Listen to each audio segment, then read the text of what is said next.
Have you ever felt invisible? Like you are working so hard, pouring your blood, sweat, and tears into something, but nobody sees it?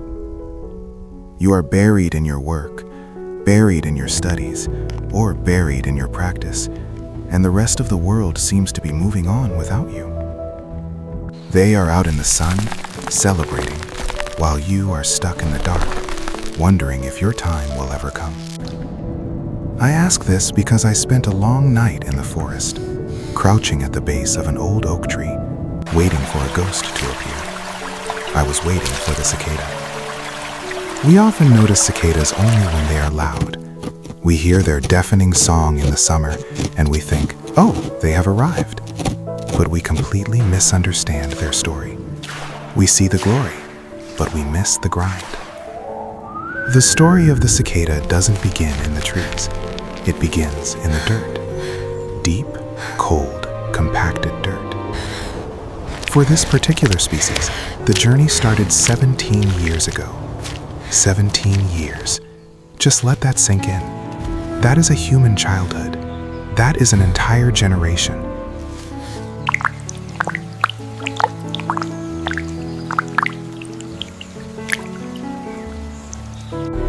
While we were changing jobs, falling in love, moving houses, and living our chaotic lives, this little creature was underground, in total darkness, alone. I try to imagine what that feels like, to be buried for that long. It isn't a hibernation. He wasn't sleeping. He was awake. He was working. He was tunneled next to a tree root, sipping sap just to survive, growing by millimeters, shedding his skin in the cramped solitude of his earthen cell. It reminds me of the artists, the writers, the entrepreneurs, the athletes, anyone who has dedicated themselves to a craft. You know that feeling of the dark phase, the years of practice where you suck, the years of writing drafts that no one reads, the years of training in an empty gym at 4 a.m.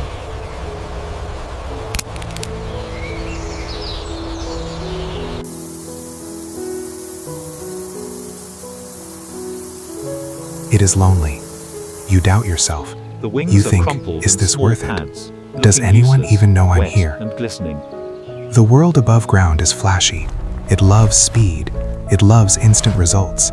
And down there, in the dark, it feels like you are being left behind. But the cicada knows something we don't.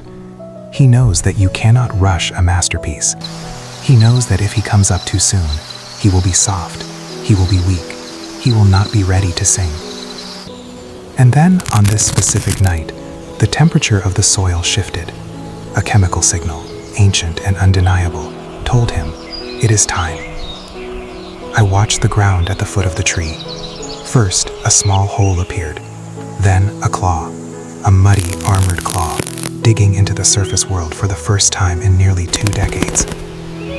When he emerged, he didn't look beautiful. He looked like a monster from a swamp. He was covered in mud, brown, hard, and clumsy.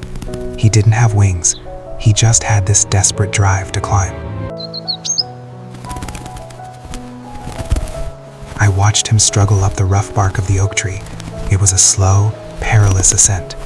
He was vulnerable to everything, mice, birds, ants. But he kept climbing until he found the perfect spot. And then, he froze. This is the part of the transformation that terrified me. To become his true self, he had to break his own back.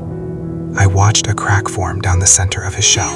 He literally had to split himself open to release the potential inside. It looked painful. It looked exhausting. He had to push and writhe and pull his soft, pale body out of the armor that had protected him for 17 years. He had to leave the safety of the shell behind. How many of us are afraid to do that? We build an armor to protect ourselves, a persona, a job title, a defense mechanism. It keeps us safe, yes, but it also keeps us small. To fly, you have to be willing to be soft again. You have to be willing to be vulnerable.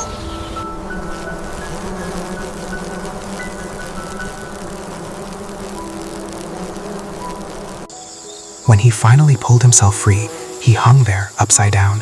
He looked like a pale green ghost. He was trembling. His wings were just tiny, crumpled wads of wet tissue. They looked useless. But then, the miracle happened. I watched as he pumped fluid into them. Slowly, agonizingly slowly, the wings began to unfurl. They expanded like magic curtains. They transformed from crumbled trash into magnificent, transparent stained glass. It took hours. He sat there in the moonlight, drying his new wings, hardening his new body.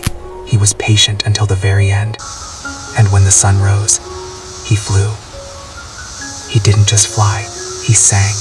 That sound, that loud, buzzing screech that we sometimes find annoying, is actually a victory cry.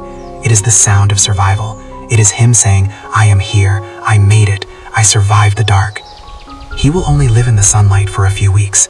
That's it. 17 years of darkness for a few weeks of light. Some might say it's a tragedy. They might say, what a waste of time. But looking at him, glowing like a jewel against the summer sky, I realized it isn't a waste. It is the point. He doesn't measure his life by its length. He measures it by its intensity. He spent years preparing so that when his moment came, he wouldn't just show up, he would dominate the entire soundscape of the forest.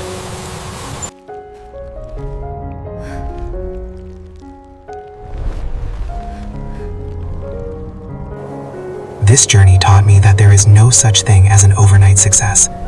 If you are currently in the dark phase, if you feel like you are buried underground and no one sees your hard work, if you are tired of waiting for your turn, do not give up.